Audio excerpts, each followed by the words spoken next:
Louisiana is a state of ghosts, jazz, and secrets. But the biggest secret isn't buried in a crypt in New Orleans or hidden in the bayou. It is the sheer, quiet magnitude of black wealth that has existed here for centuries. We aren't just talking about rappers who bought a mansion. We are talking about families who owned land before the Civil War, dynasties that survived Jim Crow by building their own banks, and entrepreneurs who turned gumbo and gravel into multi-million-dollar empires. Stick around, because the family at number 1 didn't just beat the odds. They bought the game, sold it back to the system, and built a tank to protect the receipt. Number 10. The Chase family.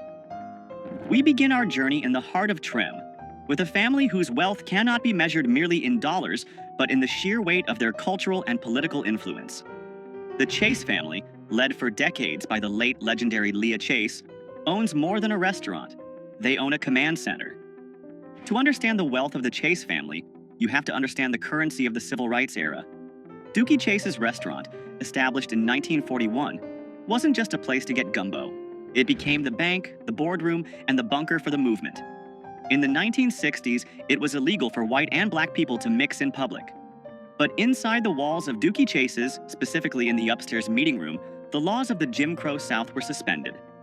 When black leaders like Thurgood Marshall and Martin Luther King Jr. came to New Orleans, they didn't eat in white-owned establishments. They ate at Dookie's. They planned protests over fried chicken and signed checks that fueled the movement. The Freedom Riders organized here. The NAACP strategized here. The Chase family subsidized the revolution by feeding the revolutionaries, often for free, while banking the social capital that would later make them untouchable. Economically, the Chase family represents the resilience of New Orleans' black middle class. While the net worth of a restaurant dynasty might seem modest compared to tech moguls, their asset is access. Presidents from George W. Bush to Barack Obama have sat in their dining room seeking endorsement and authentic connection to the black community. This is relationship capital at its highest valuation. The family, now led by the younger generation including Edgar Duke Chase IV, has expanded into airport concessions and catering, modernizing the brand while protecting the legacy. This expansion into the Louis Armstrong New Orleans International Airport was a strategic masterstroke, taking a local heritage brand and placing it in front of millions of international travelers annually. But their true wealth lies in their survival. When Hurricane Katrina devastated New Orleans in 2005, the restaurant was submerged in feet of water. Developers circled the Trem neighborhood like sharks, looking to buy out distressed black owners to gentrify the area. The Chases refused. They rebuilt after Hurricane Katrina, refusing to sell their land. The Chase family proves that in Louisiana, the most valuable real estate is the ground you refuse to leave. They are the gatekeepers of Creole culture, and in a city that sells culture to the world, the Chases control the premium product. Number 9. The Marsalis family. If the Chases feed the body of New Orleans, the Marsalis family owns its soul. In a city defined by music, this family is the royal court. The patriarch, the late Ellis Marsalis Jr., was a jazz pianist and educator who didn't just raise children. He raised a conglomerate of talent that has dominated the global music industry for 40 years. This is not just about playing instruments. This is about the monetization of high art. We are talking about Wynton Marsalis, the artistic director of jazz at Lincoln Center in New York. This role grants him immense institutional power and financial weight. He manages an annual budget exceeding $50 million and oversees one of the most prestigious cultural real estate holdings in Manhattan. Wynton was the first jazz musician to win the Pulitzer Prize for Music, elevating the genre to the same intellectual tax bracket as classical music. Then there is Branford Marsalis, a Grammy-winning saxophonist and bandleader who famously led the Tonight Show band, securing network television money in an era when that meant millions. Delphi Io and Jason Marsalis round out a dynasty that has collected enough Grammys to fill a warehouse. Financially, the Marsalis family represents the pinnacle of intellectual capital. They didn't just play music, they institutionalized it. Their wealth comes from touring, publishing rights, educational institutions, and brand partnerships that span the globe. But unlike many entertainers who leave their hometowns and never look back, the Marsalis family leveraged their global fame to bring investment back to the neighborhoods that raised them. Their impact on Louisiana is physical. The Ellis Marsalis Center for Music in the 9th Ward is a multi-million-dollar facility. It serves as a monument to their father and a training ground for the next generation. This center was the anchor of the Musicians' Village, a Habitat for Humanity project that built homes for musicians who lost everything in Katrina. This is how you convert fame into infrastructure. In the hierarchy of Louisiana wealth, the Marsalis family proves that mastery of a craft, when executed at the highest level, creates a brand that outlasts any single business cycle. They turned jazz from a club gig into a global institution. Number 8. The Charbonnet family. In New Orleans, death is not just an end. It is a business, a parade, and a ceremony. And the people who control that ceremony hold a unique and powerful position in the social order. Enter the Charbonnet family, the proprietors of Charbonnet-la-Baglapian Funeral Home in Trem. This is old money in the truest sense. The funeral home was founded in 1883. Let that sink in. This Black-owned business has been operating for over 140 years, surviving Reconstruction, Jim Crow, the Great Depression, and Hurricane Katrina. To understand the wealth of the Black funeral director, you must look at history. During segregation, white banks would not lend to Black people, and white insurance companies would not insure them. The funeral director was often the only person in the community with significant liquid cash flow and the ability to navigate bureaucracy. They became the de facto bankers and community leaders. The Charbonnet family represents generational stability. Their wealth is built on real estate and the unshakable trust of the community. They handle the funerals for the city's elite, the musicians, and the cultural icons. When a jazz funeral rolls through the streets of Trem with horse-drawn carriages and brass bands, it is often the Charbonnets orchestrating the spectacle. These funerals are not simple affairs. They are massive logistical events involving permits, bands, carriages, and receptions. The economics of a high-end New Orleans funeral can rival that of a wedding, and the Charbonnets have held the contract on dignity for nearly a century and a half. This isn't flashy wealth. You won't see them flexing on Instagram. But their historic building on St. Philip Street is a fortress of Black ownership in a rapidly gentrifying neighborhood. They own the land, the history, and the process of transition. In a state that reveres ancestry, the Charbonnets are the guardians of the ancestors, and that is a position of quiet, unassailable power. Number 7. The McKenna family. Information is power, and in New Orleans, the McKenna family controls the narrative. Dr. Dwight McKenna and his wife, Beverly Stanton McKenna, are a power couple who have built a diversified portfolio that bridges medicine, media, and history. Dr. McKenna is a prominent physician and former coroner, but the family's true influence comes from the New Orleans Tribune. Founded in 1985, it is one of the most respected Black-owned newspapers in the country. But here is the flex. They didn't just start a paper, they revived the name of the first Black daily newspaper in America, originally published in 1864. They saw themselves as the continuation of a lineage of Black resistance. Owning a media outlet gives the McKenna family a distinct type of leverage. They can highlight issues that the mainstream press ignores, champion Black businesses, and hold local politicians accountable. This media capital translates into political influence that few other families possess. But their wealth is also tangible and visible. They own substantial real estate in New Orleans, including Le Musée de FPC, the Museum of the Free People of Color. This is a massive flex of cultural equity. They bought a mansion on Esplanade Avenue, historically a street for the white elite, and filled it with art, documents, and history that the mainstream museums ignored. The collection inside is priceless, containing original manumission papers, passports of free people of color from the 1800s, and rare artwork. By privately owning this history, they ensure it cannot be erased or rewritten. The McKennas represent the intersection of professional excellence and community advocacy.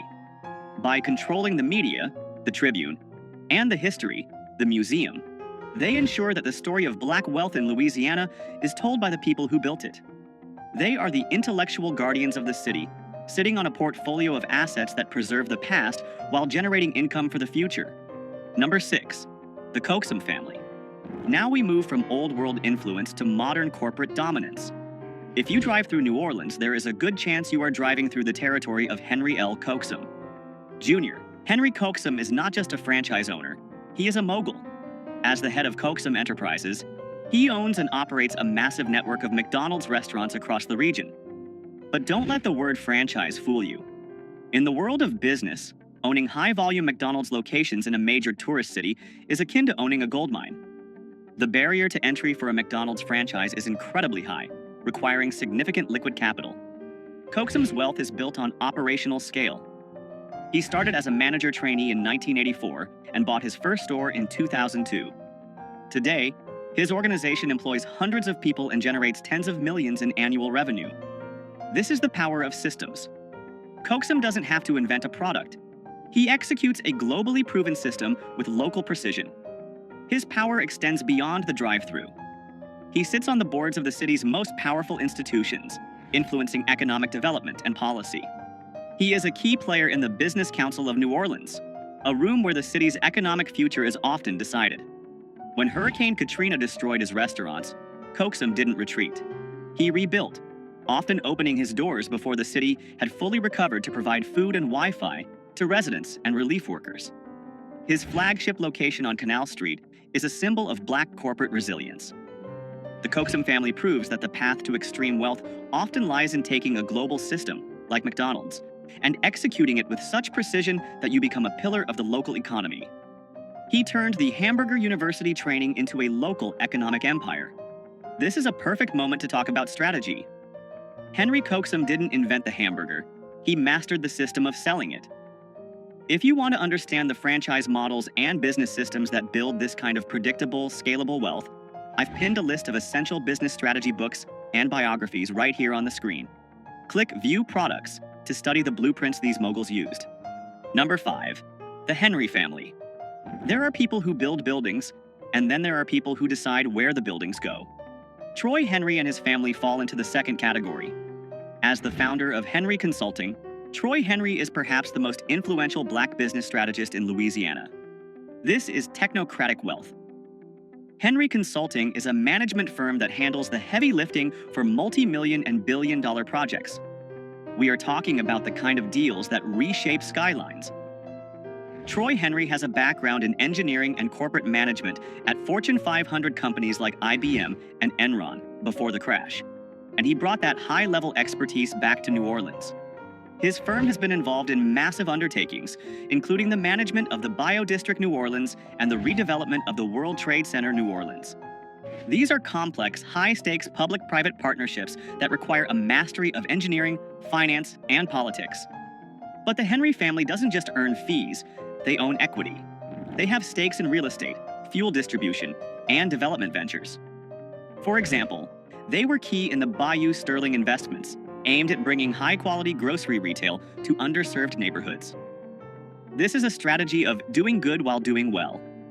What makes the Henry family so powerful is their ability to navigate the complex world of government contracts and private equity. They are the bridge between City Hall and Wall Street. When a new bridge needs to be built or a historic site redeveloped, the Henrys are often the ones drafting the blueprint and counting the zeros. They represent the modern suit-and-tie authority of Black Louisiana wealth. While others are the face of the brand, the Henry family provides the structural engineering of the economy itself. Number 4. The Williams brothers. Now, we leave the boardrooms and head to the block, specifically the Magnolia Projects, where two brothers turned a modest investment into a billion-dollar legacy. Brian Birdman Williams and Ronald Slim Williams are not just rappers. They are arguably the most successful record executives in hip-hop history. This is liquid wealth on a scale that is hard to comprehend. The Williams brothers revolutionized the music business with a specific piece of paper, the 1998 distribution deal with Universal Records. At a time when artists were signing away their rights for a quick advance, Birdman and Slim negotiated a deal that gave them a $30 million advance and, crucially, allowed them to keep 85% of their royalties. They kept their masters. They kept their publishing. They kept the majority of their royalties. No one had ever done that before.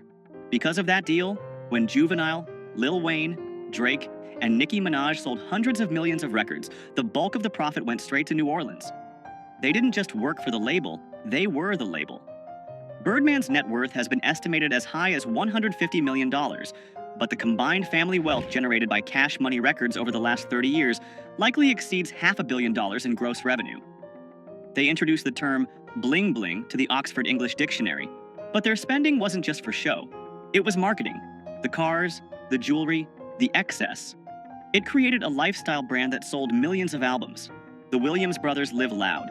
We've seen the Bugattis, the diamond teeth, and the mansions. But look closer. Slim Williams, the quieter brother, is known for his sharp business acumen and investment strategies. They bought their way out of one of the most dangerous neighborhoods in America by treating rap music not as art, but as a high-volume manufacturing business.